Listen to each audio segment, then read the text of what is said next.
If I am looking at you also with a lot of focus, मेरा ध्यान लग जाएगा। लैपटॉप देख रहे हैं बहुत ध्यान से, ध्यान लग जाएगा। इवन वाइल ड्राइविंग, मैं कार चला रही थी, अचानक से रोड गायब हो गई सामने से और मैं ध्यान लग गई, मुझे फ्लैशबैक में कुछ और ही दिखाई दे रहा है। मुझे अगले 4 दिन के मेडिटेशंस में अपनी पास्ट सिग्निफिकेंट 3 लाइफ्स दिखाई दे गई। आपको सिर्फ और सिर्फ आज़ादी चाहिए और स्पिरिचुअलिटी आपको वो आज़ादी देती है। वो आपको आज़ादी दे देती है कि इस शरीर और दिमाग से भी तुम आज़ाद हो। पर क्योंकि ये शरीर, ये दिमाग हमारी संतान की तरह है, पहली संतान, जब आत्मा ने उस शरीर में प्रवेश किया, वहाँ से जीवन शुरू हुआ। अब ये शरीर एकदम बुढ़ा होके जर्जर हो जाएगा ना, ये आपको नहीं छोड़ सकता। एक दिन आप इसे छोड़ के चले जाओगे, वहीं सामने शरीर पड़ा होगा, आप चले जाओगे। No one has said I am the God, ठीक है? Only Krishna. Only Krishna in Gita has admitted कि मैं गॉड हूँ, कि Shakti is the physical manifestation. Everything that you see is Shakti, है ना? साइंटिफिकली प्रूवन है कि everything can be cut down into energy. ये एनर्जी रह कहाँ रही है? स्पेस में। Space is Shiva, the physical manifestation is Shakti. Hello, life हो तो ऐसे के इस एपिसोड में आपका बहुत बहुत स्वागत है। आज मैं आपको जिनसे मिलवाने जा रहा हूँ उनका नाम है डॉक्टर सोनाली मिश्रा। डॉक्टर सोनाली जी एक साइकोथेरेपिस्ट हैं और साथ ही साथ मेडिटेशन टीचर भी हैं। हालांकि वो पहले साइंटिस्ट भी रह चुकी हैं ड्रग डिज़ाइनिंग या नेचुरल कंपाउंड्स में। चलिए मिलते हैं सोनाली जी से और करते हैं उनसे बातचीत।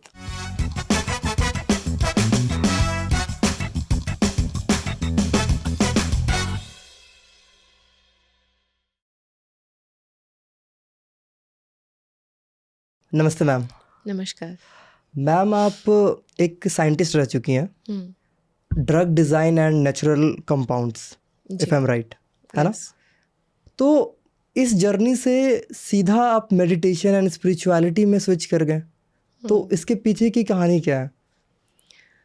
तो drug designing as a scientist जो मेरा करियर रहा था, उसमें ऐसा नहीं था कि मेडिटेशन कभी नहीं था, स्पिरिचुअलिटी कभी नहीं थी।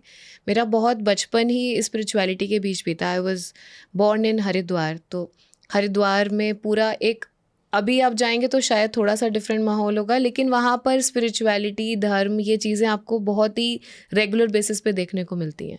मेरे खुद के परिवार में भी जो एक्सपोजर था, मेरे फादर जो है वो बहुत पहले से ही साधना और ऑकल्ट को फॉलो किया करते थे। मेरी मदर बहुत ही भक्ति योगी थी, कृष्णा की फॉलोअर थी। तो ये माहौल मुझे बचपन से ही मिला था और कहीं ना कहीं हमारे अंदर ये एक थॉट इम्बाइब्ड था कि अगर आप किसी प्रॉब्लम में आते हो तो आपके पेरेंट्स के ऊपर भी एक कोई है सुप्रीम पावर जो आपको मदद कर सकती है, कोई चीज़ है एक। बट हाँ, जैसे आज भी नहीं समझाया जाता है और पहले भी नहीं समझाया जाता था कि आपको बहुत प्रॉपरली मेडिटेशन सिखाया जाए। कहते सब हैं कि ध्यान से पढ़ाई करो, पर ध्यान कैसे करो ये कोई नहीं बताता था। तो मुझे याद है मैं स्कूल में थी तो स्वामी विवेकानंद से मैं आई वॉज़ वेरी अट्रैक्टेड। हमें डिबेट और स्पीच कॉम्पिटिशन्स होते थे, तो वहाँ पर जब आप प्राइज़ विन करते हो तो आपको बुक्स मिल जाती हैं, जीवनी मिल जाती हैं स्वामी जी की। तो वहाँ मुझे उनकी जीवनी मिली, वहाँ से मैं बहुत प्रभावित हुई और पहली बार मुझे कुछ टेक्निक समझ में आनी शुरू हुई। तो त्राटक मेडिटेशन के बारे में उन्होंने उसमें बात करी थी, जो कि बच्चों के लिए काफ़ी कंपैटिबल होता है।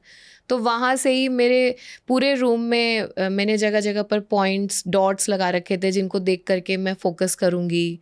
वहाँ से मेरा अट्रैक्शन स्कूल टाइम से ही शुरू हो गया था। फिर कॉलेज में आकर के धीरे धीरे करके कॉलेज लाइफ में इन्वॉल्व हो गई, तो यहाँ से ध्यान हट गया। पर स्वामी जी भी हमेशा बोलते थे कि विद्यार्थी जीवन में आपको कैसे होना चाहिए, मैं हमेशा उन प्रिंसिपल्स को ज़रूर फॉलो करने की कोशिश करती थी। स्पिरिचुअलिटी और ध्यान की नीड कहाँ से डेवलप हुई? तो पहला जो मेरा एंग्जाइटी अटैक मैंने नोट किया था, that was when I was 14 year old. अब उसके पीछे की कहानी रहने देते हैं, बट पहला जो अटैक, जो कि मुझे पता भी नहीं चला इट्स अ एंग्जाइटी अटैक, वो 14 ईयर की एज में हुआ। Second happened in when I was in the age of 21। उस बार ये एंग्जाइटी अटैक इतना ज़्यादा था कि मुझे हॉस्पिटलाइज करना पड़ा था, और वहाँ से जाकर मुझे पता चला कि ये एंग्जाइटी नाम की कोई चीज़ है जो कि हो रही है मेरे साथ में। फिर 24 की एज में again I started to feel a little different, और वहाँ से ये चीज़ें शुरू हुई कि मतलब मुझे स्ट्रेच में याद है कि 11 रातें मैं सो नहीं पाई थी। तब मुझे लगा कुछ गड़बड़ है, और बहुत ही फ़नी बात है, जिससे मुझे लगा कि मुझे थेरेपी के लिए जाना चाहिए।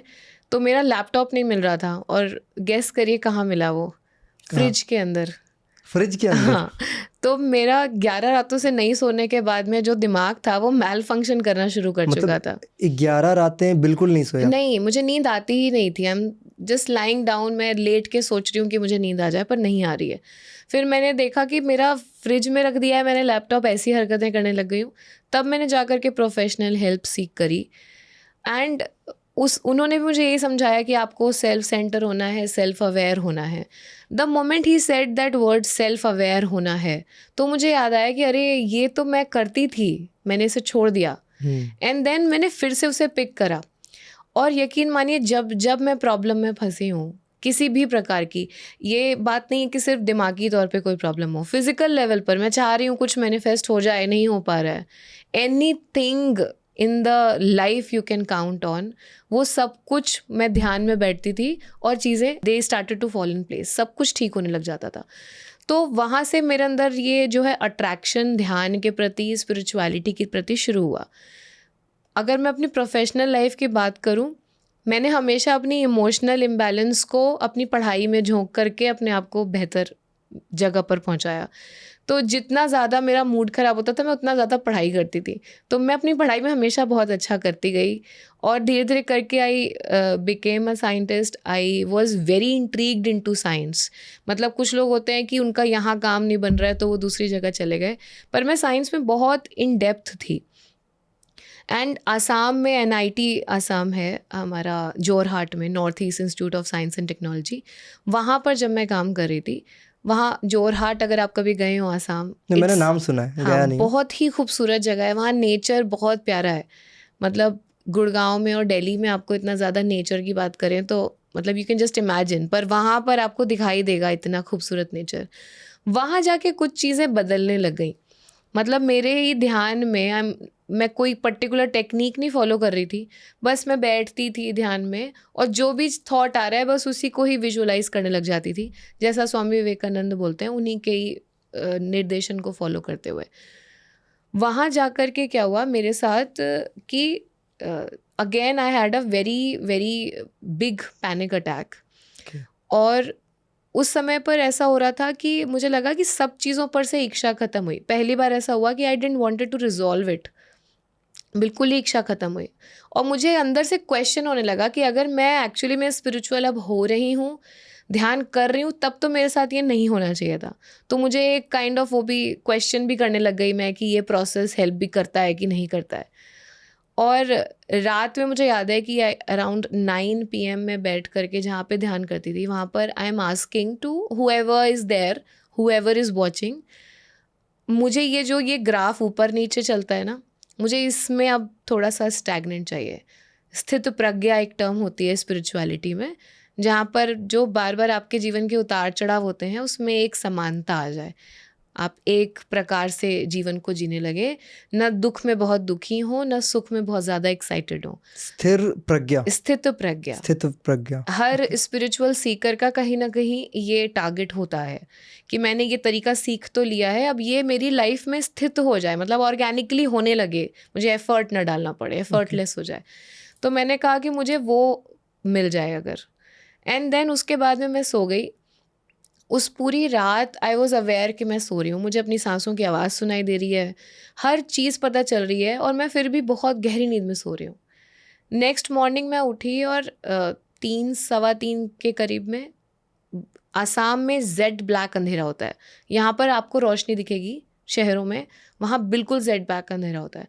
मैं बाहर जा कर के बैठ गई और शायद मेरा ध्यान लग गया, पर ये पहला मौका था जब मुझे ध्यान से ध्यान भी नहीं चाहिए था कि मेरा अब ध्यान अच्छा लग जाए। हमेशा आप जब मेडिटेशन में बैठते हो आपके अंदर एक छोटी सी इच्छा होती है कि आज मेरा ध्यान अच्छा लगे, पर उस दिन मेरे अंदर वो इच्छा भी नहीं थी। मैं बैठ गई बहुत गहराई से ध्यान में, और ध्यान के अंदर जाते जाते जाते जाते मुझे पता नहीं चला टाइम कब पास हुआ। मुझे लगा चेहरे पे रोशनी पड़ रही है, 7:38 अराउंड हो चुके थे। और जब मैंने फिर आंखें खोली हैं और एवरीथिंग लाइक मेरी पूरी बॉडी सुन्न हो रखी थी, धीरे धीरे करके आई केम बैक इनटू सेंसेशंस। ऐसा हुआ था उन 3-4 घंटों में कि बाहर सब कुछ सेम और अंदर सब कुछ चेंज हो गया। सब कुछ मतलब टू द लेवल कि मैं अपनी डॉटर को नहीं पहचान पा रही हूँ। मुझे लग रहा है पहली बार किसी बच्चे को देखा है। मैं ऐसी ऐसी छोटी छोटी चीज़ें देख रही हूँ कि पत्तों के ऊपर ओस पड़ी है तो उस पर सूरज की किरण पड़ती है तो वो कैसे चमकता है। And I am asking my self कि ये कौन नोटिस करता है। ठीक है, यहाँ पर पहुँचने के बाद में जब मैं दोबारा अब इस घटना के बाद जब लैब गई ना, मेरी लाइफ पहले जैसी नहीं हो पा रही थी। कुछ बदल गया था मेरे भीतर और बस उसे एक्सेप्ट करने की देरी थी। तो मुझे याद है आई वॉज थिंकिंग कि मैं अपनी पढ़ाई में अच्छा कर रही हूँ, अचानक से आपको एक साइंस का करियर मिला, आप गवर्नमेंट बॉडी के अंदर काम कर रहे हो। इट्स नॉट वेरी इजी कि आपने ऐसे छोड़ दिया और आप कुछ और करने लग गए। ठीक है, तो स्पिरिचुअलिटी मेरे साथ बचपन से चल रही थी, पर पहली बार मैंने उसका इफ़ेक्ट अपने लाइफ में देखना शुरू किया था कि मैं अपने ही जोन में हूँ, एकदम अपने शरीर और दिमाग से पृथक। कोई मुझे अगर कुछ कह रहा है तो मैं ऐसे देख रही हूँ कि अच्छा मेरे शरीर को ऐसा बोला, मेरे दिमाग को ऐसा फील हुआ। सडनली मुझे वो डिफरेंस दिखाई दे रहा था कि अच्छा अपने दिमाग को भी आप विटनेस कर सकते हो सामने से रह करके। And that was the most splendid and beautiful thing to experience. फिर लैब में जाकर के काम करना थोड़ा सा मुझे उतना अब इंटरेस्ट नहीं आ रहा था, मज़ा नहीं आ रहा था, और मुझे चाहिए थे दिन में 4-5 घंटे मेडिटेशन करने को मिले। वो तो कोई जॉब में नहीं कर सकते आप। तो मैंने कहा कि काम ही ऐसा कुछ शुरू करते हैं जिसमें मुझे ये करने को मिले। फिर भी मैं यकीन मानिए मैंने एकदम से नहीं शुरू करा।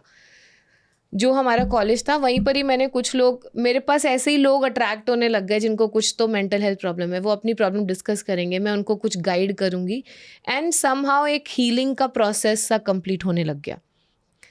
ड्रग डिज़ाइनिंग जो साइंस मैंने पढ़ी थी ना, जब मैं पीएचडी कर रही थी तभी भी मैं एक फंगस पे काम कर रही थी, कैंडिडा एल्बिकेंस।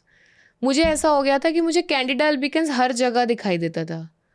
मैं मैम को अपनी बोलती थी कि मैम मुझे लगता है कैंसर और कैंडिडा एल्बिकेंस में भी कोई रिलेशनशिप है।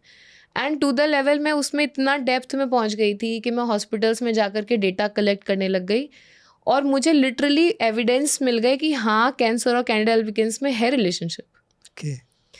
तो वहाँ से लेकर के यहाँ तक हर तरह से मेरा जीवन मुझे अनेकता में एकता की तरफ ले जाने की कोशिश कर रहा था। मुझे वो एक वननेस दिखाने की कोशिश कर रहा था कि तुम्हें लग रहा है सब स्कैटर्ड है, पर वो ओरिजिनेट सिर्फ एक ही जगह से हो रहा है, उसका स्रोत सिर्फ एक ही है और वहीं पर सबसे आनंद की स्थिति मौजूद है। इसके बाद मेरे लिए ना डिस्ट्रैक्ट होना मुश्किल हो गया। मतलब हमारे लिए अभी फोकस होना मुश्किल होता है, उस वक्त मेरे लिए डिस्ट्रैक्ट होना मुश्किल हो गया। मुझे बेकार के यूट्यूब के वीडियोस देखने पड़ते थे ताकि मैं थोड़ी सी डिस्ट्रैक्ट हो जाऊं, वरना if I am looking at you also with a lot of focus, मेरा ध्यान लग जाएगा। लैपटॉप देख रहे हैं बहुत ध्यान से, ध्यान लग जाएगा। इवन वाइल ड्राइविंग, मैं कार चला रही थी, अचानक से रोड गायब हो गई सामने से और मैं ध्यान लग गई, मेरे फ्लैशबैक में कुछ और ही दिखाई दे रहा है।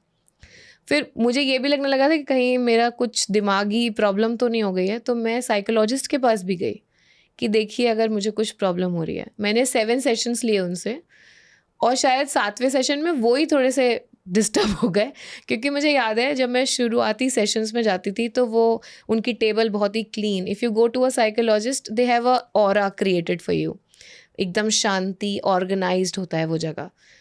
जब मैं उनके पास लास्ट सेशन के लिए गई हूँ, मुझे याद है, तो एकदम देयर वाज क्लटर, पूरी बुक्स फैली हुई हैं, किताबें फैली हुई हैं, उनके बाल मेसी हो रखे हैं। मैंने उनसे पूछा क्या हो गया, all good? I asked him. तो उन्होंने कहा कि सोनाली मैंने बहुत सोचा, तुम्हारी सिम्टम्स मुझे काफ़ी हद तक साइकोसिस तक भी दिखाई दिए, पर वो भी नहीं है क्योंकि you are functioning very normally. साइकोसिस मतलब? Psychosis is the highest state of mental disorder that you can Okay. create. तो लेकिन साइकोसिस के बाद अगर कोई चीज़ लिखी हुई है कि अगर ये साइकोसिस की सारे सिम्टम्स हैं पर वो साइकोसिस नहीं है, तो वो स्पिरिचुअल है, स्पिरिचुअल एनलाइटनमेंट की तरफ जा रहा है। तो उन्होंने कहा कि मुझे लगता है it is something like that only and you have to just see. क्योंकि मैंने उनको अपनी सारी चीज़ें बताई। मुझे अगले 4 दिन के मेडिटेशंस में अपनी पास्ट 3 लाइव्स, सिग्निफिकेंट 3 लाइव्स दिखाई दे गई। मुझे दिख गए कि कौन लोग पहले थे, वो अभी कौन है मेरी लाइफ में and why they are the way they are. जैसे आपके पास कई, आपका दुख का कारण ही होता है कि आपको पता नहीं होता है। मान लो आपको कोई बीमारी हो गई है, आप तब तक दुखी होते हो जब तक आपको पता नहीं कि इसका रीज़न क्या है, इसका कॉज क्या है। आप बहुत परेशान हो, बहुत स्ट्रेस्ड हो कि अरे ये हुआ क्या है मुझे। जिस दिन डॉक्टर ने डायग्नोस करके बता दिया कि अरे ये तुमको वायरल हुआ है, ये मेडिसिन खाओगे 3 दिन में ठीक हो जाएगा, तो अब बुखार अभी भी है पर दुख ख़त्म हो गया। जस्ट लाइक दैट मेजॉरिटी हमारी लाइफ की जो प्रॉब्लम्स होती हैं ना, हमें क्योंकि पता ही नहीं है कि क्यों हो रहा है, इसका बैकग्राउंड क्या है। आज आपके कोई पैसे लेके चला गया, अगर आपको कहीं से याद आ जाए कि पहले आपने कभी लिए थे उससे किसी लाइफ में, आज वो अपने पैसे लेके गया है, तो आपको बुरा नहीं लगेगा। आज आपको कोई तकलीफ दे रहा है, आपको बहुत बुरा लग रहा है, आप उसको कर्ज कर रहे हो, अगर कहीं से आपको याद आ जाए कि ये आपकी खुद की मर्जी थी, you wanted that person to be in your life, और आपको पता था कि ये होगा, तभी भी आप इससे गो थ्रू करना चाहते थे, तो फिर आपके लिए परेशानी नहीं होगी।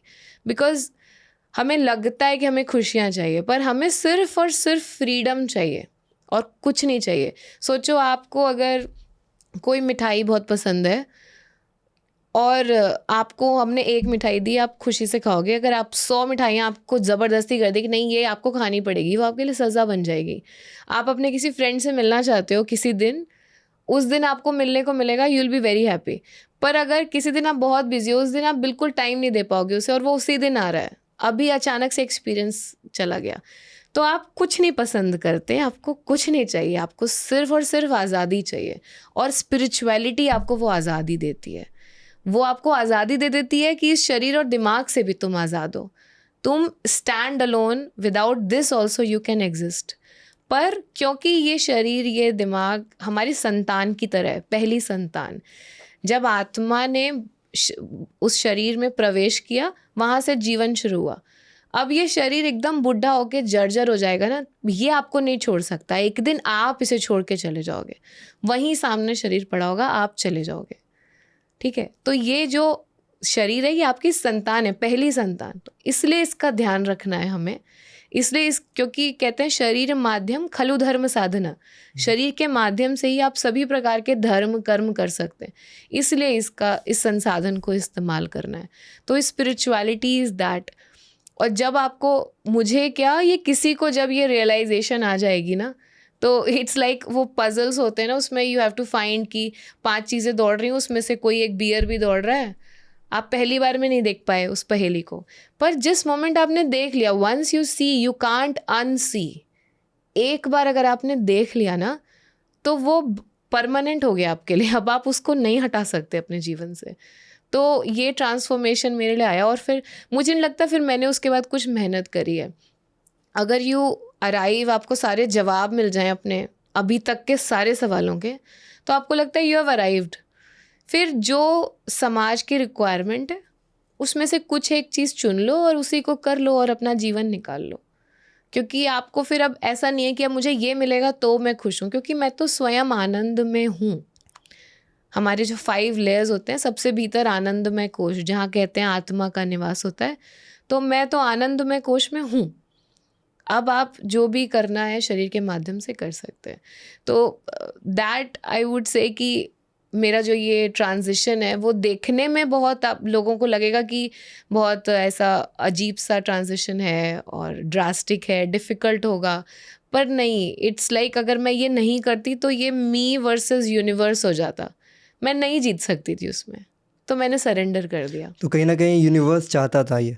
हाँ, यूनिवर्स चाहता है और यूनिवर्स हमसे चीज़ें करा रहा है। और आपको भी देखने को मिला होगा, हम सबको दिखने को मिलता है कि हमारा जीवन ना एक लूप में चलता है।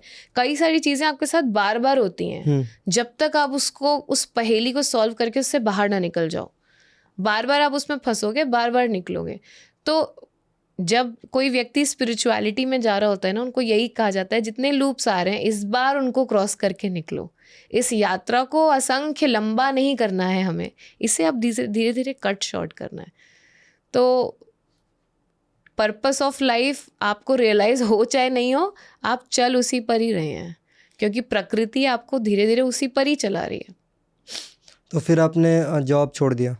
हाँ, मैंने जॉब छोड़ दिया। मैंने कुछ समय तक स्ट्रगल करने की कोशिश करी। मेरी कुछ सहेलियां थी, उन्होंने कहा कि जैसे आप डांस में हो तो आपके कुछ फ्रेंड्स होते हैं जो डांस में इंटरेस्टेड होते हैं, मेरे कुछ थे जो कि मेडिटेशन में इंटरेस्टेड थे।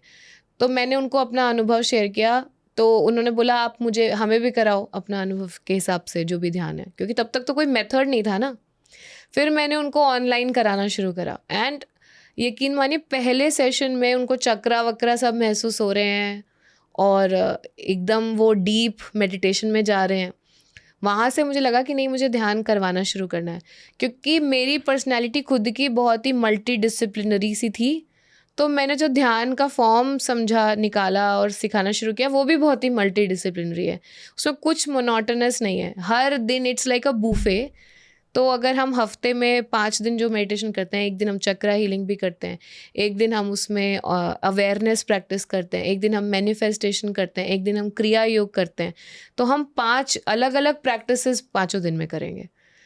तो भले ही अगले हफ्ते आप फिर से रिपीट कर रहे हो, लेकिन आपको स्क्रिप्ट हर बार चेंज हो जा रही है, क्योंकि आपके माइंड को भी फूड चाहिए कि वो शांति से बैठ करके ध्यान करे।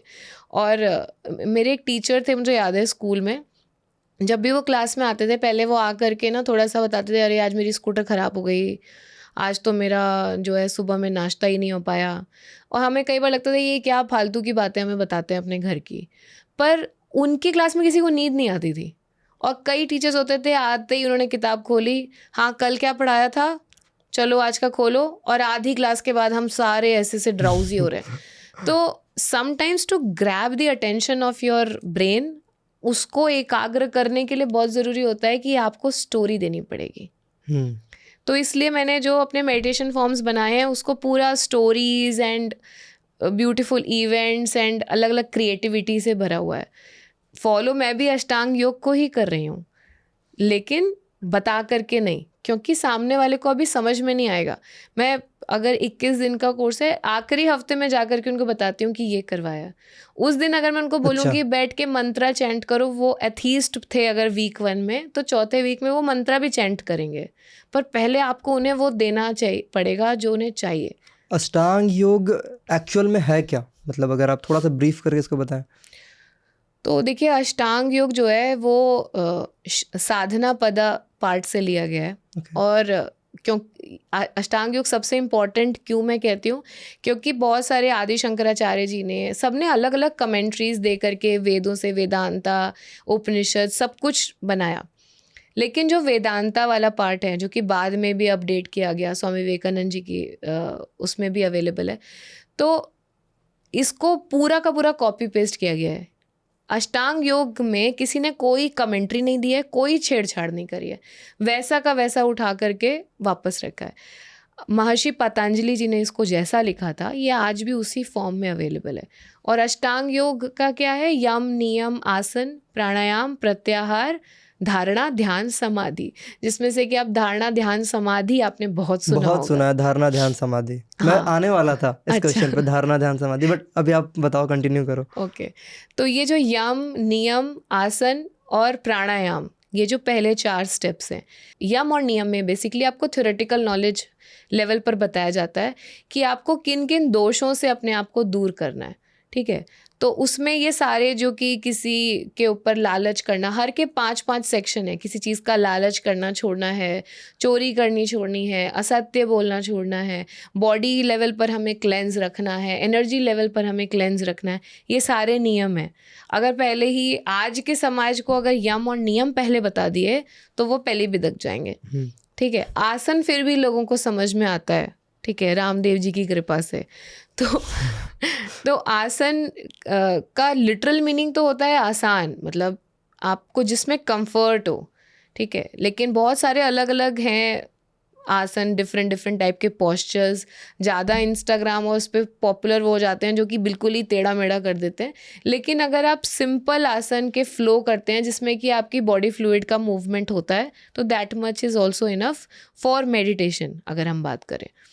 फिर उसके बाद प्राणायाम आता है। प्राणायाम आपको पता ही है कि ब्रेथ वर्क को हम प्राणायाम बोलते हैं, और उसकी बहुत ज़्यादा इंपॉर्टेंस होती है।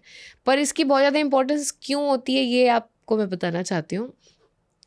अगर आप बेहोश हैं लेकिन आप जिंदा हैं, कैसे पता चलेगा? सबसे पहले आपकी नाक के ऊपर यहाँ फिंगर रख के चेक करेंगे सांस चल रही है, मतलब ये जिंदा है। पर अगर सांस रुकी हुई है और इंसान पड़ा हुआ है, तो मतलब कि इसके अंदर से अवेयरनेस, चेतना चली गई, ठीक है। चेतना चली गई मतलब आत्मा चली गई, ये व्यक्ति मृत हो चुका है। तो यानी कि चेतना के साथ शरीर को कनेक्ट सिर्फ एक चीज करती है, जिसे कि बोलते हैं ब्रेथ। जब तक ब्रेथ है तो आपके साथ चेतना जुड़ी हुई है। चाहे आपका दिमाग सो रहा था, आप अचैतन्य थे, आप ड्रीम स्टेट में थे, आप कॉन्शियस, सबकॉन्शियस, अनकॉन्शियस, किसी भी स्टेट में थे, आपकी सांसें चल रही थी, इसका मतलब चेतना शरीर के साथ जुड़ी हुई थी। जिस क्षण आपकी सांसें रुक गई, चेतना शरीर से पृथक हो गई, अलग हो गई।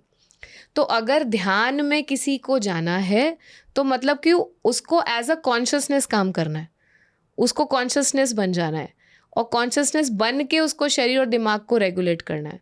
कैसे कनेक्ट करेगा? ब्रेथ, क्योंकि और कोई तरीका ही नहीं है आप चेतना और शरीर को जोड़ने का।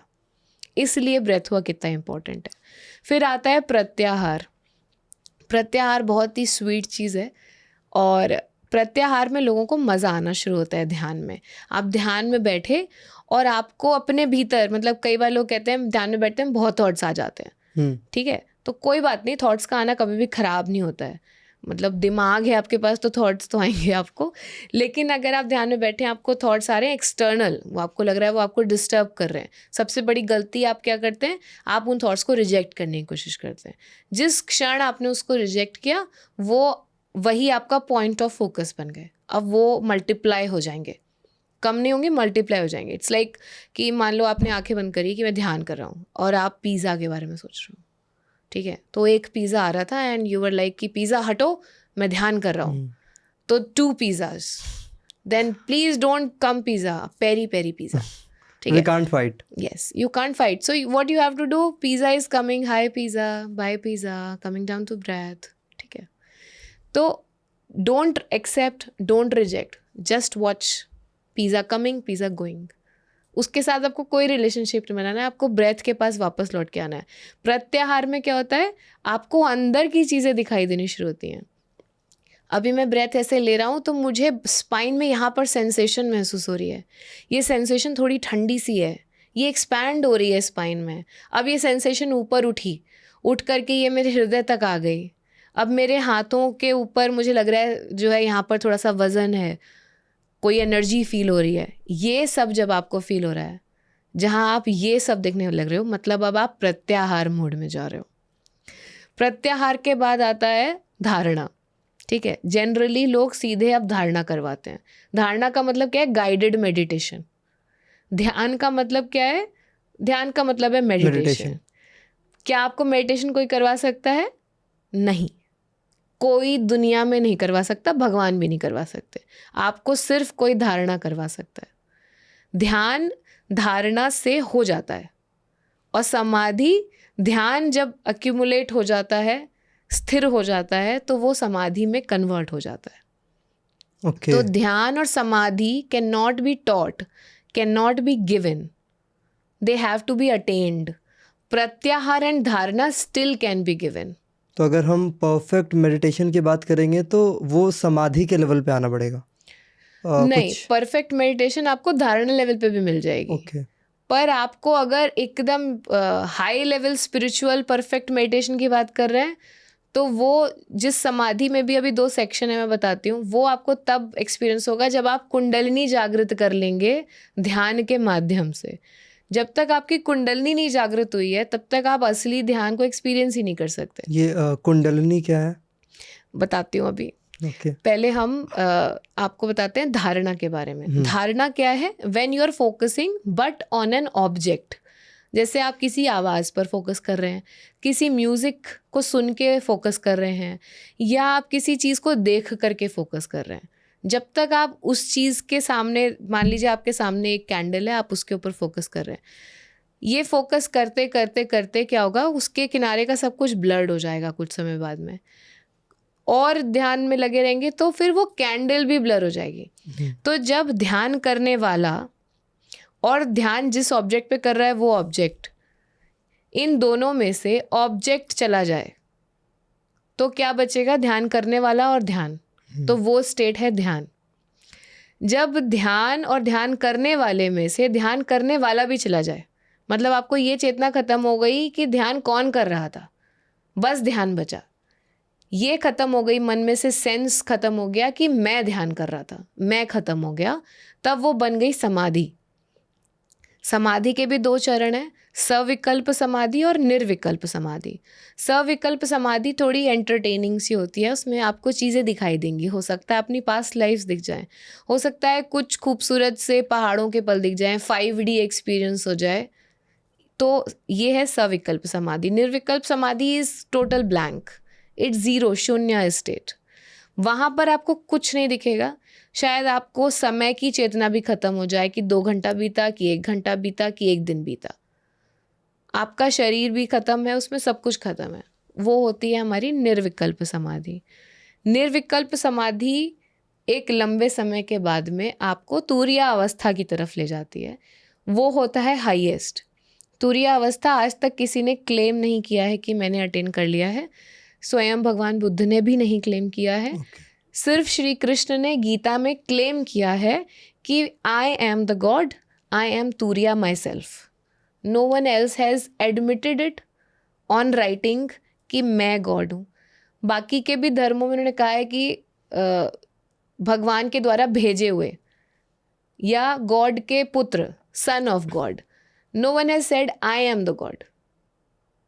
ठीक है, only Krishna, only Krishna in Gita has admitted कि मैं गॉड हूँ, मैं तुरिया अवस्था हूँ। तुरिया क्या है? तुरिया is the space. It's a God level of meditation एक तरीके से। See it's a space. अगर हम मेडिटेटर्स जो होते हैं वो शक्ति और शिवा के कंसेप्ट से बहुत आसानी से इस चीज़ को समझ लेते हैं कि Shakti is the physical manifestation. Everything that you see is Shakti, है ना, because energy nothing can exist, so everything is Shakti. Energy कोई तो इंग्लिश में शक्ति बोलता है ना, साइंटिफिकली प्रूवन है कि everything can be cut down into energy, है ना। इलेक्ट्रॉन, प्रोटॉन, सबको आप एनर्जी में कट डाउन कर सकते हो। ये एनर्जी रह कहाँ रही है? स्पेस में। Space is Shiva, the physical manifestation is Shakti. So, Shakti से जब आप शिवा का दर्शन कर लेते हैं, that state is the निर्विकल्प समाधि, that state is the तुरिया अवस्था. When you become the last subject, subject object के concept में जब उसके पीछे कोई subject नहीं बचा, इनको कौन देखेगा? वो last हैं जो देख सकते हैं। जब आप उस स्थिति में पहुंच जाते हैं तो आप तुरिया अवस्था में पहुंच जाते हैं। That is the ultimate state. Now you asked about Kundalini. Kundalini again is a form of Shakti. ठीक है, तो जैसे हमारे यहाँ जो लाइट आती है वो एम्पलीफाई करके आती है। कहीं एक मेन सोर्स होता है जहाँ से इलेक्ट्रिसिटी जनरेट होगी, फिर एक ट्रांसफार्मर होता है जो कि उसकी एनर्जी को थोड़ा सा ऑप्टिमाइज करता है, हमारे घरों तक पहुँचाता है। हमारे घरों में फ्यूजेस लगे होते हैं उस इलेक्ट्रिसिटी को फर्दर ऑप्टिमाइज करने के लिए, और फिर वो हमारे अप्लाइंसेस में आता है। ठीक है, अब हमारे शरीर में जो शक्ति है उसका भी मेथड ऐसे ही चलता है। तो हमारी जो स्पाइन है, हमारा जो सेंट्रल नर्वस सिस्टम है, वो डिस्ट्रीब्यूट करता है एनर्जी को। सेंट्रल नर्वस सिस्टम के 2 कंपोनेंट है, एक है हमारी स्पाइन, एक है हमारा ब्रेन। जो रिफ्लेक्स आर्क होते हैं, रिफ्लेक्स एक्शन, जैसे कि आपको अगर बत्ती किसी ने टच कराई तो आप तुरंत हटोगे, डिसीजन मेकिंग का टाइम नहीं है, तो ये सारे काम स्पाइन संभालेगा। नर्वस सिस्टम, स्पाइन, हाँ, सेंट्रल नर्वस सिस्टम।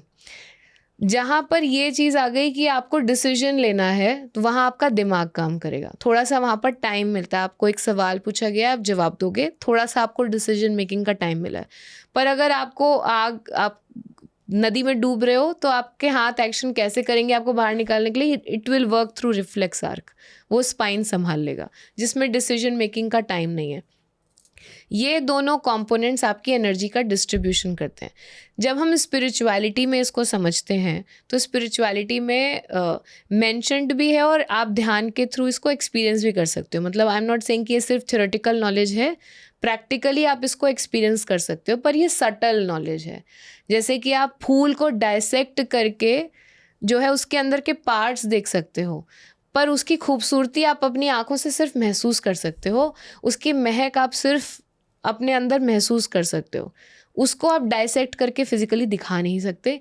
वैसे ही ये जो हमारे चक्रास होते हैं, हमारी कुंडलनी शक्ति होती है, इन्हें दिखा नहीं सकते। It's like electricity. you cannot see the electricity but you can see the outcome that is produced by electricity. तो हमारा जो मेन सर्किट है वो है हमारी स्पाइन में एनर्जी चल रही है.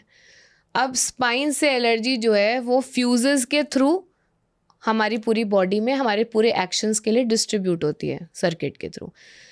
ये फ्यूजेस क्या है? वो है हमारे चक्रास. तो मान लीजिए कि आपके दिल पर बहुत ज़्यादा चोटें लग रही हैं और लगातार लगती जा रही हैं. आपकी कुंडलिनी शक्ति अंदर चल रही थी, वो शक्ति बह रही है. शक्ति will not decide, electricity will not decide कि मुझे अप्लायंस को ज़्यादा एनर्जी देनी है, कम एनर्जी देनी है. चक्रा है जो डिसाइड करेगा. तो हार्ट ने इतना ज़्यादा ट्रॉमा लिया तो वो चक्रा ब्लॉक हो गया. ठीक है, वो ब्लॉक क्यों हो गया? टू प्रोटेक्ट यू, प्रोटेक्ट करने के लिए उसने अपने आप को ब्लॉक कर लिया. ब्लॉक करने से आपके नुकसान है, वो आपको बताना चाह रहा है कि अब आप उसको, इन सारे इमोशंस का जो ट्रॉमा है इसको या तो निकालो, तब मैं दोबारा तैयार हूँगा. वो एनर्जी और वहाँ पर नहीं डालना चाह रहा है, वरना वो आपको सुसाइडल स्टेट में लेकर के जाएगा. तो वो चक्रा ब्लॉक हो गया. ठीक है, इस तरीके से हमारे सारे चक्रा फ्यूज़ की तरह काम करते हैं. थ्रोट आपका, अगर बहुत ज़्यादा चीज़ें निगेटिव एनर्जी के इंट्रैक्शन में आप गए, बहुत निगेटिव चीज़ें सुनी, कई बार आपका थ्रोट चक्रा ब्लॉक हो जाता है. टोटल 7 चक्रास होते हैं. हाँ, टोटल 7 चक्रास होते हैं. पहले हम कुंडलिनी की बात करते हैं. तो कुंडलिनी शक्ति जो है जन्म से हमारी रीढ़ के सबसे निचले भाग में जो है मूलाधार चक्र पे स्थित रहती है, पर इसे हम बढ़ा सकते हैं. ठीक है, अगर हम इसे बढ़ाते हैं ध्यान के माध्यम से तो ये सारे 7 चक्र से होकर के जाएगी और ये अपना पूरा साइकिल सर्किट कंप्लीट करेगी. जब इसने ये साइकिल कंप्लीट कर लिया ना, तो फिर आपके सारे चक्रास ओपन हो गए, सारे ब्लॉकेजेस ख़त्म हो गए. एंड उसकी वजह से क्या फ़ायदा होता है आपको कि अब आप ध्यान में एकदम गहराई तक जा सकते हो, क्योंकि कुंडलिनी शक्ति ने यम नियम वाला काम कर दिया आपका. जो दोष आपको हटाने थे फिजिकली, वो शक्ति के माध्यम से ही हट गए. कुंडलिनी, आप कुंडलिनी मेडिटेशन के थ्रू भी कर सकते हो, चक्रा हीलिंग के थ्रू भी कुंडलिनी जागृत होती हैं. और मैं कहती हूँ कुंडलिनी का कभी नाम भी ना सुना हो, फिर भी आप कोई भी ध्यान विधि अगर गहराई से कर पाए हैं तो कुंडलिनी स्वयं जागृत हो ही जाएंगी. क्योंकि प्रोसीजर ही वही है. आप जब बैठते हैं ध्यान में तो नीचे की लोअर बॉडी से आपका कोई काम नहीं, धीरे धीरे करके आपकी एनर्जीज राइज होती हैं. और अगर आपने 1 घंटे ध्यान किया, आपको लास्ट में महसूस होता है कि यहाँ पर कहीं ध्यान है. हमेशा इधर की तरफ होता है ध्यान, कभी नीचे की तरफ नहीं पहुँच जाता ध्यान कि मेरे अंगूठे में है मेरा पैर. ध्यान हमेशा ऊपर जाता है. ध्यान की गति ही वही है ऊपर की तरफ जाने की, क्योंकि कुंडलिनी शक्ति हमेशा राइज करती है. क्यों राइज करती है? ब्रेथ वर्क की वजह से. टोटल साइंस है, हमारी 3 नाड़ियाँ, ईड़ा, पिंगला और सुषुम्ना. सुषुम्ना नाड़ी में अगर आप 2 मिनट तक सांस ले पाए हैं तो आपकी 6 मिलीमीटर कुंडलिनी शक्ति ऊपर बढ़ेगी. ओके. अब सुषुम्ना नाड़ी में पहुंचने के लिए आपको बहुत तरह के ब्रेथ वर्क्स कराए जाते हैं. जैसे कि आपने अगर नाड़ी शोधन किया तो क्या कर रहा है वो, लेफ्ट राइट को क्लियर कर रहा है. कुंभक किया, वो क्या कर रहा है, आपकी सारी ब्रेथ को ऊपर की तरफ खींचने की कोशिश कर रहा है, वो डायरेक्शन दे रहा है शक्ति को ऊपर की तरफ जाने के लिए. ठीक है, और बहुत सारी इस तरीके के ब्रेथ वर्क्स हैं जो कि आपको सुषुम्ना नाड़ी में लेकर के आते हैं. उसका टारगेट ही वही है कि आप सुषुम्ना में सांस लें. महसूस कैसा होगा कि एकदम ब्रेथलेस ही ब्रेथ है, कहीं एकदम सेंट्रल पार्ट में चल रही है ब्रेथ, लेफ्ट या राइट डोमिनेटेड नहीं है, सेंट्रल डोमिनेटेड है. इस स्थिति में अगर आप हैं तो आपकी सुषुम्ना नाड़ी चल रही है और आपकी कुंडलिनी शक्ति धीरे धीरे ऊपर बढ़ेगी. रास्ते में जितने चक्रास मिलते जाएंगे उन सबका ब्लॉकेज क्लियर करेगी. किसी में भारी ब्लॉकेज होगा, वहाँ पर आपको पेन और एक्सट्रीम सेंसेशन भी महसूस होगा, को पता चलेगा कि हाँ यहाँ पर ब्लॉकेज है. अगर आप ध्यान रोक देंगे तो वो वहीं पर रुक जाएगी, पर अगर आप ध्यान कंटिन्यू करेंगे, आप हीलिंग लेंगे, आप बढ़ेंगे इसमें आगे, तो वो उस चक्रा से सारे ब्लॉकेजेस को मिटाते हुए फिर और आगे बढ़ेगी. अब जो 7 चक्र हैं उनकी बात करते हैं. तो हमारे जो शरीर के अंदर है वो 6 चक्र हैं. 7वां चक्र हमारे शरीर से जो है 4 अंगुल ऊपर है, सहस्रार चक्र. क्योंकि वो सबसे पवित्र है इसलिए उसको शरीर से पृथक ही रख दिया है, जुड़ा ही नहीं है, किसी चीज़ से अपवित्र होता ही नहीं है. मूलाधार चक्र जो है आपका, रीढ़ का सबसे निचले भाग में मूलाधार चक्र होता है. तो मूलाधार चक्र फिजिकल लेवल पर आप पूरे जीवन में जो कुछ भी करोगे फिजिकल और मेंटल लेवल पर, वो सारा आपका सिर्फ मूलाधार चक्र से कवर हो जाएगा. उसके सिवा और कोई ज़्यादा चीज़ की ज़रूरत ही नहीं है, मेजॉरिटी आपका उसी से कवर हो जाएगा. अब मूलाधार चक्र पे ब्लॉकेज कैसे क्रिएट हो सकता है? उस पे ब्लॉकेज क्रिएट होने का सिर्फ 2 रीज़न। एक होगा जेनेटिक, कि अगर आपका पहले से ही कोई फिजिकल लेवल पर ऐसा ट्रॉमेटिक चल रहा है, आपकी माता जब आप उनके गर्भ में थे उस समय पर उनको शारीरिक तौर पर तकलीफ मिली है, तो वो आपके मूलाधार चक्र पर एक शक्ति का ब्लॉकेज वहीं से पहले से ही दे देता है। आप फर्दर लाइफ में कैसे कर सकते हो? मूलाधार चक्र पे एक्सटर्नल चीज़ों के लिए बहुत सेंसिटिव होता है। कितनी भी नेगेटिव एनर्जी आसपास हो, किसी की नज़र लग जाना हो, किसी की टोक लग जाना हो, ये सारी चीज़ें अगर अटैक करती हैं तो किस पे करती हैं? मूलाधार चक्र पे करती हैं। उसके सिवा में आप फिजिकल लेवल पर जितना कर सकते हैं वो अगर नहीं कर रहे हैं तो भी वो आपके मूलाधार चक्र पे एक ब्लॉकेज क्रिएट करती है। इस ब्लॉकेज का मतलब ही है चक्रा डिसबैलेंस होना। हाँ, चक्रा डिसबैलेंस होने का मतलब है कि आपको थोड़ा सा अपनी फंक्शनैलिटी में कमी दिखाई देगी, कि मतलब आप फिजिकल लेवल पर, मेंटल लेवल पर उतना नहीं परफॉर्म कर पा रहे हैं जितना जनरली लोग कर लेते हैं। और ब्लॉकेज का मतलब है कि आप एकदम लिमिट ही हो गए हैं, उसके आगे आप बढ़ ही नहीं पा रहे हैं, अगले चक्र तक भी नहीं पहुंच पा रहे हैं। दूसरा चक्र तो हमारी नाभि के जस्ट पीछे होता है, ठीक है? तो इस चक्र को बोलते हैं स्वादिष्ठान चक्र। स्वादिष्ठान चक्र जो है वो रिस्पॉन्सिबल है हमारे लाइफ में जितनी भी अबंडेंस, वैभव आता है। आप देखिए कई लोग not buy money but just visually if you see them, वो बहुत लगता है कि बहुत ही लग्जूरियस से लोग हैं, ग्लोरी है उनके चेहरे पर, एक चमक सी है। तो ये सारे वो लोग हैं जिनका स्वादिष्ठान चक्र बहुत स्ट्रांग है। एक नेचुरल सी अट्रैक्शन होती है इन लोगों के अंदर, आपको मन करेगा कि हाँ इनसे इंटरेक्ट करें, इनके आसपास रहें, उनकी ऑरा के अंदर वो लग्जरी दिखाई देती है। दूसरा चीज़ क्या होता है, अगर स्वादिष्ठान चक्र आपका बहुत अच्छा है तो आपकी लाइफ में चीज़ें, पैसा, अच्छे रिश्ते, खूबसूरती अपने आप ही अट्रैक्ट हो जाती है। अगर स्वादिष्ठान चक्र में ब्लॉकेज है तो क्या सिम्टम्स दिखाई देंगे? आप बहुत मेहनत कर रहे हो तो आपको थोड़ा सा मिल रहा है, मतलब आपका फिजिकल स्ट्रेंथ बहुत लग जाता है पर आपको आउटकम बहुत ही कम मिलता है उसके हिसाब से। दूसरा, आपका स्वादिष्ठान चक्र में ब्लॉकेज है तो क्या होगा? पैसे के लिए निगेटिव माइंडसेट आ जाएगा, पैसा मुश्किल से आता है और ऐसा ही होने भी लगेगा आपकी लाइफ में। You will not be able to attract abundance. Health wise भी आपको क्या होगा कि कोई इम्यूनिटी आपकी बहुत लो रहेगी। स्वादिष्ठान चक्र क्रिएशन के लिए भी रिस्पॉन्सिबल होता है, दोनों तरह के क्रिएशन ऑफ अ लाइफ, मतलब जो हमारी सेक्सुअल एनर्जी होती है वो भी स्वादिष्ठान चक्र में होती है। तो व्हेन 2 पीपल कंबाइन वो एक नया लाइफ लाते हैं, वो भी स्वादिष्ठान चक्र का काम है। तो कई जो आज इतना ज़्यादा इनफर्टिलिटी इश्यूज देखने को मिल रहे हैं और मजॉरिटी जो है फीमेल्स में जो है स्वादिष्ठान चक्र ब्लॉकेज बहुत ही कॉमन है आज की डेट में। इसी वजह से पीरियड्स रिलेटेड प्रॉब्लम बहुत ज़्यादा लोगों को है, मून साइकिल सब ज़्यादातर औरतों की डिस्टर्ब है, पीसीओडी, थायराइड, ये सब बहुत कॉमन हो गया है। मुझे लगता है डॉक्टर्स ये सब टर्म यूज़ कर देते हैं, पीसीओडी, इनफर्टिलिटी, ये सारी चीज़ें, बट एग्जैक्टली ओरिजिन उसका कहाँ से हो रहा है, ये चीज़ें बहुत लोगों को पता ही नहीं चल पाती है, नहीं पता चल पाती हैं। और स्वादिष्ठान चक्र के ब्लॉकेज से एक तो ये क्रिएशन गड़बड़ हो गया, उसके सिवा आप कुछ मान लो कोई एक प्रोडक्ट बनाना चाह रहे हो, आप कोई एक नई डिश बनाना चाह रहे हो, आप घर बनाना चाह रहे हो, जो भी आप बनाना चाह रहे हो, बनाना आपका मुश्किल हो जाएगा उसको, उसमें बाधाएं बनेंगी, आपसे हो नहीं पाएंगी चीज़ें, सपोर्ट नहीं मिलेगा आपको लोगों का, टीम बनानी मुश्किल हो जाएगी आपके लिए। तो that creation is taken Ron. आदमियों में अगर स्वादिष्ठान चक्र ब्लॉकेज होता है तो उनके अंदर इनफर्टिलिटी नहीं लेकिन सेक्सुअल एनर्जी उनकी लो हो जाती है या फिर ओवर एक्सप्रेस हो जाती है कि वो उसको कंट्रोल ही नहीं कर पा रहे हैं, वो अपने धर्म के हिसाब से नहीं चल पा रहे हैं, they are looking for external many partners क्योंकि उनकी एनर्जी इतनी ज़्यादा आउटरन हो गई है, ये डिसबैलेंस है। अब स्वादिष्ठान चक्र का ब्लॉकेज आप क्रिएट कैसे कैसे हो सकता है? एक इसका ब्लॉकेज ऐसे क्रिएट होता है कि स्वादिष्ठान चक्र जनरली इज़ रिस्पॉन्सिबल की अबंडेंस के लिए। तो अगर आपके घर परिवार में बचपन से ही आपने लिमिटिंग बिलीव्स वाला एनवायरनमेंट देखा है कि अरे इससे ज़्यादा मत करो, इससे ज़्यादा तुमसे नहीं होगा, एक लिमिटिंग बिलीव्स बचपन से सुनने को मिल रहे हैं, या वो खुद भी अपनी प्रॉब्लम्स को ऐसे ही डील करते हैं, तो वो भी एक स्वादिष्ठान चक्र पे ब्लॉकेज या इम्बैलेंस क्रिएट करता है। दूसरा, आपका पहला जो रिलेशनशिप हो not just talking about romantic relationship, कोई भी जहाँ पर आप विश्वास कर रहे हैं किसी पर, दोस्त हो, भाई हो, बंधु हो, अगर वहाँ से आपको अविश्वास या विश्वासघात मिल जाता है तो भी वो स्वादिष्ठान चक्र पे एक ब्लॉकेज क्रिएट कर देता है।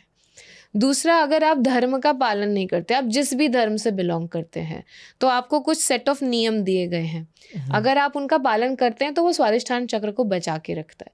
पर जैसे होते हैं कि मुंडन आपको इतने 6 महीने के बाद ही करना है, छोटा है बच्चा, नदी पार करके नहीं जाना है, सिंपल थिंग्स जो नॉर्मल घर के रिचुअल्स होते हैं जो आपको बड़े बताते हैं, तो जब आप वो नहीं करते तो भी आपके स्वादिष्ठान चक्र पे ब्लॉकेज होता है।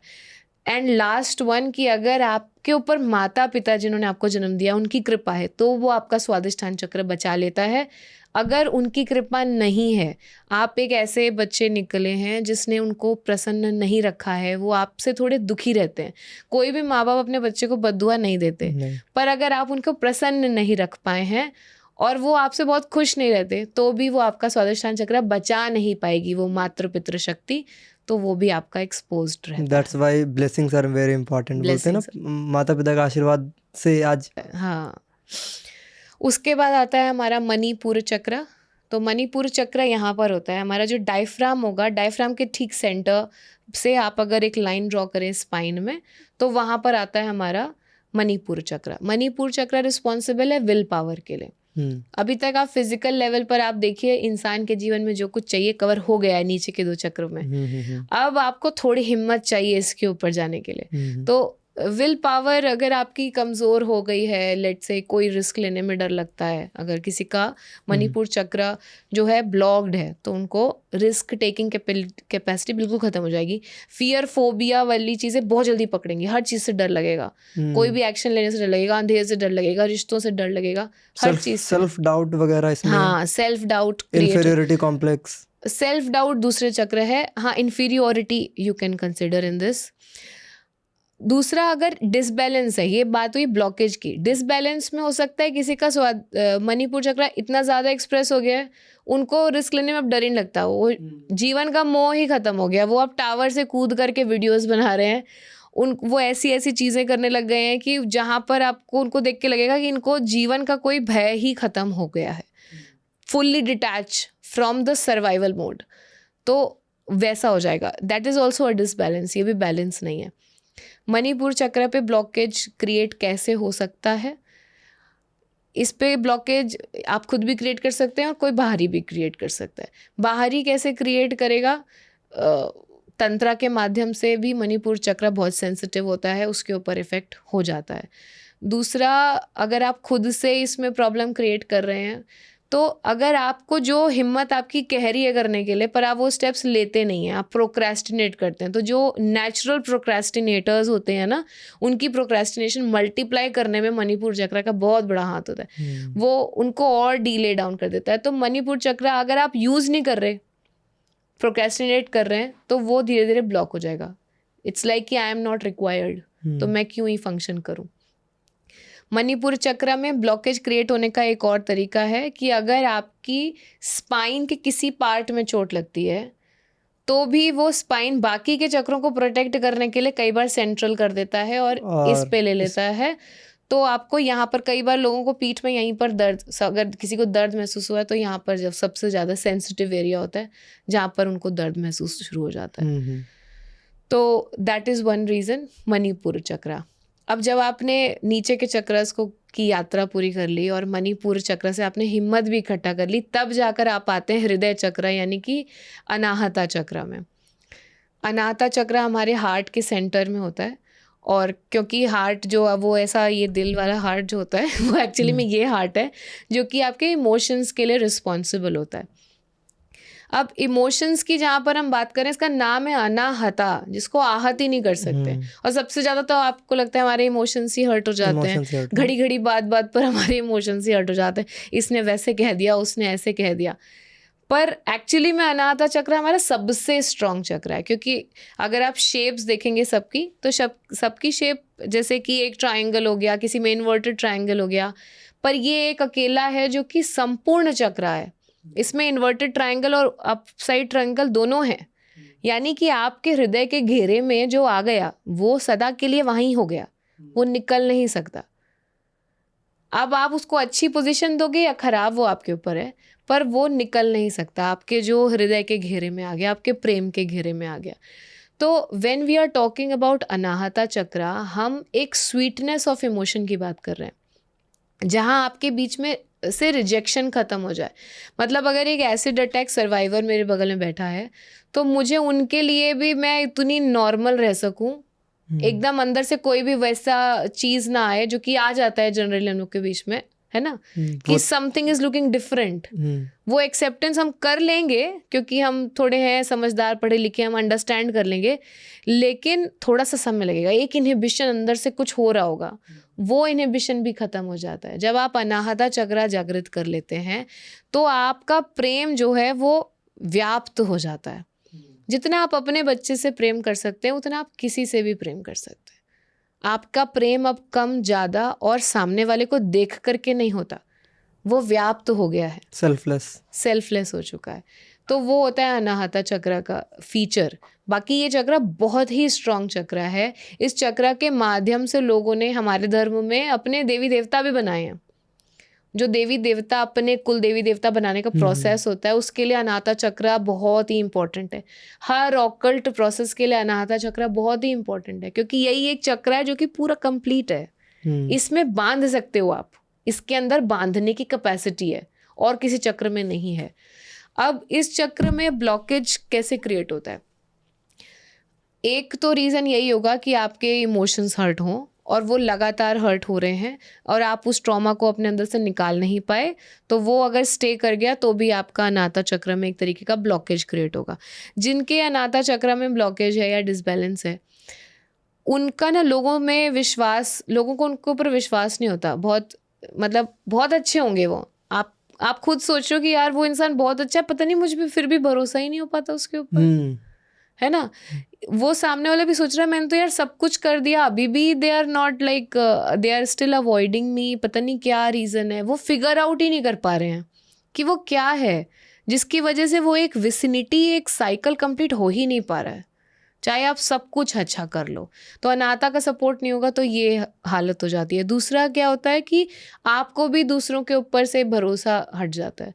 तो हमेशा आप एक कंडीशन में होते हो डाउट के, वो हमेशा आपको भ्रम पैदा करेगा, एकदम एज पे पहुंचने से पहले ही रोक देगा आपके एक्सपीरियंस को। अनाहता चक्र में जो ब्लॉकेज क्रिएट हो जाता है अगर किसी के, वो बहुत बहुत क्लियरली विजिबल होता है और आगे चल के वो साइकोसोमैटिक डिजीज़ के फॉर्म में भी दिख सकता है। जो हार्ट में ब्लॉकेजेस आजकल बहुत कॉमन है ना, कि लोगों को ब्लॉकेज हो गया, वेन में ब्लॉकेज हो गया, है ना। तो ब्लड फ्लो, जो सर्कुलेशन होता है, वो भी हमारा हार्ट चक्र, उसका बहुत इंपॉर्टेंट रोल होता है। तो आपके ब्लड फ्लो सर्कुलेशन में भी प्रॉब्लम होगी अगर आपका हार्ट चक्र ब्लॉकेज है, ठीक है। इसको क्लियर करने के लिए अगर कोई देवी है, देवी देवता के अगर कंसेप्ट में देखें तो कोई देवी की अगर आप पर कृपा है, आप उनकी उपासना करते हैं, तो आपका हार्ट चक्र ब्लॉकेज वो क्लियर कर देती हैं। वो आपकी माता भी हो सकती हैं, वो आपकी गर्लफ्रेंड भी हो सकती हैं, वो आपकी धर्म पत्नी भी हो सकती हैं, आपकी बेटी भी हो सकती हैं, कोई भी, इनको भी मान लो या किसी एक्चुअल देवी देवता को मान लो। अगर आप किसी फेमिनिन पावर में स्ट्रॉन्ग बिलीफ ले आते हैं तो आपके अनाहता चक्र के ब्लॉकेजेस काफ़ी लेवल तक क्लियर हो जाते हैं। वो आपका एक इमोशनल क्वोशेंट कंप्लीट कर देती हैं। इसके सिवा में आप अनाहता चक्र को कैसे अनब्लॉक कर सकते हो, उसके लिए आपको लोअर चक्रास की सबकी चैंटिंग करके, आपको जो भी आपका ट्रॉमा था ना, उसको अगर आप लेट गो कर सको, जो बोलते हैं ना कॉर्ड कटिंग कर लेना, कि जो हुआ वो पास्ट में हुआ, I am now releasing my self from that, उससे भी आप निकल आते हो। और अगर किसी ने ट्रोमैटिक एक्सपीरियंस जिसने आपको दिया, जब उसे आप फॉरगिव कर देते हो, ओके, और उस चीज़ का मैसेज खाली, मतलब वो पूरी घटना नहीं कि पानी गिर गया था ड्रेस पे, हम जा नहीं पाए थे, की जगह सिर्फ कि हम उस दिन जा नहीं पाए थे तो हमने घर में पार्टी कर ली। जब उसका पर्सपेक्टिव चेंज करके उस इन्फॉर्मेशन को सेव कर लेते हो, तो भी आपके जो सुपरफिशियल ब्लॉकेजेस होते हैं वो क्लियर हो जाते हैं।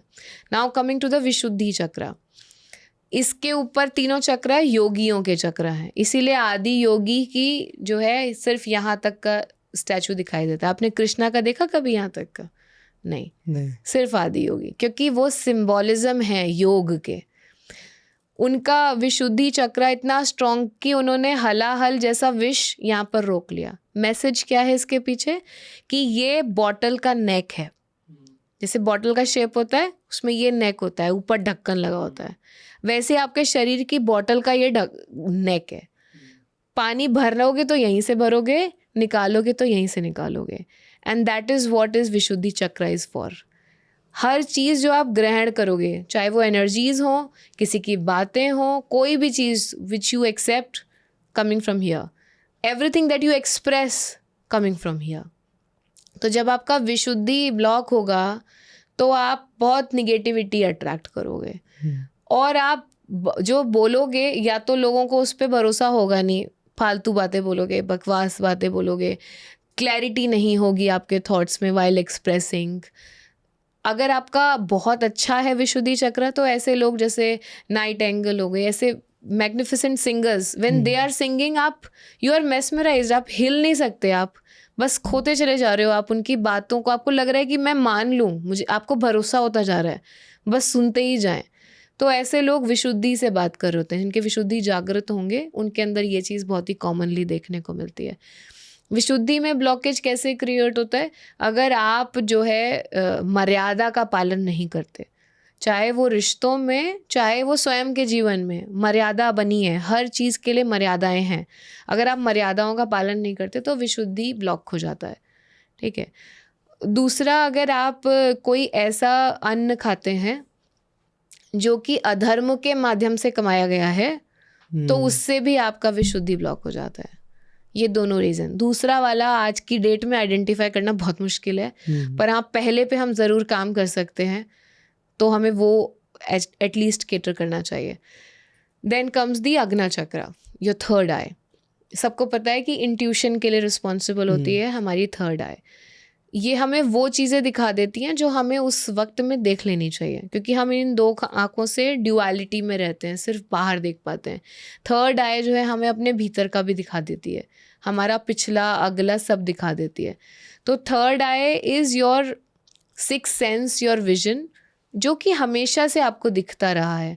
पर जो लोग खुद पर अविश्वास करते हैं, ठीक है, उन लोगों के साथ ये प्रॉब्लम हो जाती है कि उनका थर्ड आई चक्र ब्लॉक हो जाता है, because you are not using it. आप उस पर विश्वास नहीं कर रहे, आप खुद के इंट्यूशंस पर अगर भरोसा नहीं करते हैं तो आपका थर्ड आई ब्लॉक हो जाता है। दूसरी चीज़, अगर आप जो नियम बनाए गए हैं इन योर धर्मा उनका पालन नहीं करते हैं तो भी आपका थर्ड आई ब्लॉक होता है। अदर देन दैट, अगर आप बॉडीली क्लेंज जो होता है हमारा शरीर की सफाई और मन की सफाई का ध्यान नहीं रखते हैं तो भी आपका थर्ड आई ब्लॉक हो जाता है, क्योंकि इंट्यूशन इंटेंशनली ब्लॉक कर देता है कि आपके इंटेंशंस गड़बड़ हो रहे हैं ना, आप निगेटिव चीज़ों की तरफ जा रहे हो, तो आपका इंट्यूशन ब्लॉक कर देता है खुद को, ताकि आप और ज़्यादा निगेटिव में ना चले जाओ, क्योंकि आप फिर उस पावर को नेगेटिव सेंस में यूज़ कर सकते हो, इसलिए वो अपने आप को ब्लॉक कर लेता है। और ऐसे लोगों को अंदाज़ा ही नहीं लगेगा, मतलब उनको लगेगा इस पर बहुत भरोसा करना चाहिए, वो धोखा दे के चला जाएगा। जिसके ऊपर भरोसा करना चाहिए उसको लगेगा कि नहीं नहीं ये तो धोखेबाज निकलेगा, कंफ्यूज रहेगा। हाँ, तो उनको अंदाज़ा ही नहीं लग रहा है लाइफ में। उनको लगता है मैंने इतनी पढ़ाई करी है, इतने नंबर आएंगे, और उतने आई नहीं। कई लोग होते हैं वो कहते हैं मेरे तो देखना इस बार 20 ही आएंगे, उस बार 20 आते हैं उनके। नंबर कम आए की बात नहीं है, बात ये है कि उनका इंट्यूशन सही था और उस पर उनको भरोसा था। तो that is the intuition part, your third eye. Then comes the Sahasrara chakra. जब बच्चा पैदा होता है उसके यहाँ पर हल्का सा एक गड्ढा होता है, तो दोनों जो हमारे सेरिब्रम होते हैं और पीछे से सेरिबेलम होता है, तो ये सारे कनेक्टेड नहीं होते हैं तब तक, ठीक है। धीरे धीरे करके हमारे सेरिब्रम आपस में जॉइंट होते हैं और सेरिबेलम उसको सपोर्ट कर देता है। तो सेरिबेलम के अंदर होता है एमिगडेला। एमिगडेला हमारे जितने भी फियर, स्ट्रेस, एंजाइटी रिस्पॉन्सेस को कवर करता है। उतने छोटे बच्चों में इंटेंशनली वो चीज़ नहीं दी जाती है, ठीक है, क्योंकि वो बच्चे अंदर रह रहे हैं। That memory should not remain कि वो सैक के अंदर थे, फ्लूइड के अंदर थे इतने समय तक। उनका बाहर निकलना एक पेनफुल प्रोसेस है, that memory should not retain. तो तब तक उनकी मेमोरी जुड़ी नहीं थी। आप देखोगे छोटे बच्चों में जब वो बोलना शुरू करते हैं, वो बोलते हैं, जैसे उनका नाम सिद्धार्थ है तो वो बोलेंगे ये सिद्धार्थ का है, ये नहीं बोलते मेरा है, उनको ये भी समझने के लिए थोड़ा सा समय लगता है कि ये जो सिद्धार्थ नाम है और ये जो बिलोंगिंगनेस है वो मेरी बात करी जा रही है। तो ये सारी चीज़ें जब तीनों कनेक्ट हो जाती हैं, वहाँ से उनको मैं, मेरा, मुझे शुरू होता है। उसके बाद से वो स्ट्रेस और एंग्जाइटी के रिस्पॉन्सेस शुरू होते हैं, क्योंकि स्ट्रेस तो ज़रूरी है, वरना उसके आप फंक्शन नहीं कर सकते। मान लो आपके सामने 4 कुत्ते आ गए, वो भौंक रहे हैं, आपको स्ट्रेस नहीं हो रही, वो काट लेंगे।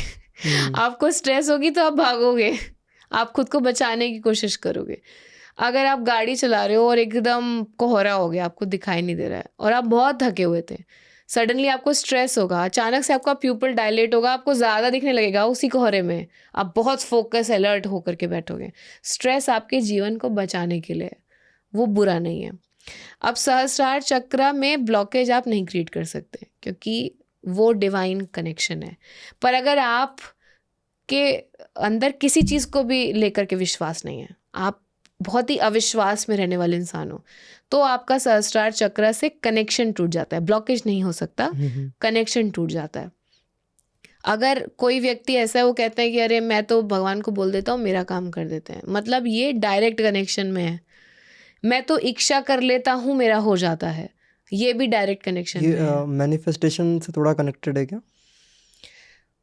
क्योंकि कह सकते हैं, क्योंकि वो सहस्रार चक्र बाकी के चक्रों को भी रेगुलेट कर लेता है। दूसरा, अगर आदि योगी के सेंस में आप देखोगे, हमेशा उनकी कुछ आपने पोस्टर्स देखे होंगे, उसमें वो गांजा फूकते हुए दिखाया गया है। तो there that is a symbolism कि वो एक टिंच ऑफ ब्लिसफुलनेस में रहते हैं हमेशा। वो कहाँ से आता है? वो सहस्रार चक्र से आता है। आप आनंद में हो, अगर आपका सहस्रार चक्र जागृत है, आप हर स्टेट में आनंद में हो। अरे नुकसान हो गया हो, कोई बात नहीं, you still at the state of anand. वो परसिस्टेंट है, वो जा नहीं पाएगी आपके अंदर से। तो योगी का टारगेट सहस्रार चक्र कभी भी नहीं होता है, क्योंकि उस चक्र पे पहुंचने के बाद में आपको बिल्कुल ही कोई फर्क नहीं पड़ता ना फिजिकल लाइफ में क्या हो रहा है। तो इट्स लाइक दैट कंसेप्ट कि आपको वापस अग्नि चक्र पे रहिए, कि आपको चेतना भी बनी रहे, शरीर का सर्वाइवल बना रहे, साथ में कनेक्शन एक बना रहे सोर्स ऑफ एनर्जी के साथ में। Like if we are talking about consciousness, तो एक आपकी कॉन्शियसनेस है, एक यूनिवर्सल कॉन्शियसनेस है। तो when consciousness has connection with the universal consciousness, Sahasrara chakra से सर्किट कंप्लीट है, जागृत है। अगर यूनिवर्सल कॉन्शियसनेस से आपका कनेक्शन टूट चुका है, सहस्रार चक्र में कनेक्शन टूटा हुआ है, ब्लॉकेज नहीं हो सकता, कनेक्शन टूटा हुआ है।